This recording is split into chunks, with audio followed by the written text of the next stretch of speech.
Di hari pemungutan suara ini, saya merupakan salah satu orang yang masih tetap bekerja ataupun juga bertugas, tapi lokasinya berbeda dengan kawasan domisili ataupun juga TPS yang seharusnya saya bisa mencoblos. Sehingga dari jauh-jauh hari, saya sudah mengurus ke pihak TPS dari lokasi saya seharusnya agar bisa pindah TPS dan juga menggunakan hak suara saya. Kalau berdasarkan surat pemberitahuan daftar pemilih tambahan sih, saya ada di TPS 61 Cilandak Barat. Nah, ini saya sudah ada di tempatnya. Yuk kita coba ya. Bisa nggak ya saya tetap menggunakan hak suara saya?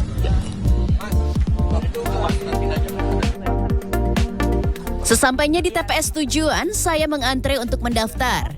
Namun, pihak panitia pemungutan suara mengatakan membawa surat A untuk pindah TPS saja tidak cukup untuk masuk ke dalam daftar pemilih tambahan. Saya juga harus membawa KTP asli atau setidaknya fotokopi KTP untuk diverifikasi. Selanjutnya, saya menunggu di ruang tunggu. TPS tempat saya mencoblos hanya berbeda 100 meter dari lokasi liputan saya, yakni di TPS Capres nomor urut 1, Anies Baswedan. Sejumlah warga yang senasib dengan saya, yakni mereka yang harus pindah TPS karena bekerja, juga tidak serta-merta dapat menggunakan hak pilih meski sudah mengantongi surat dan hadir pada waktu pemungutan suara bagi pemilih dalam daftar tambahan atau DPTB.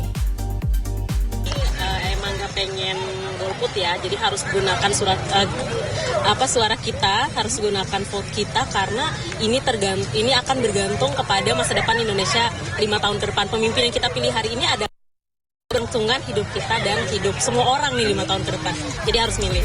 Oke. Saya beruntung akhirnya lolos verifikasi dan dapat memberikan suara 1 jam sebelum TPS ditutup. Sebelum mencoblos, saya pastikan terlebih dahulu bahwa surat suara saya dalam keadaan baik.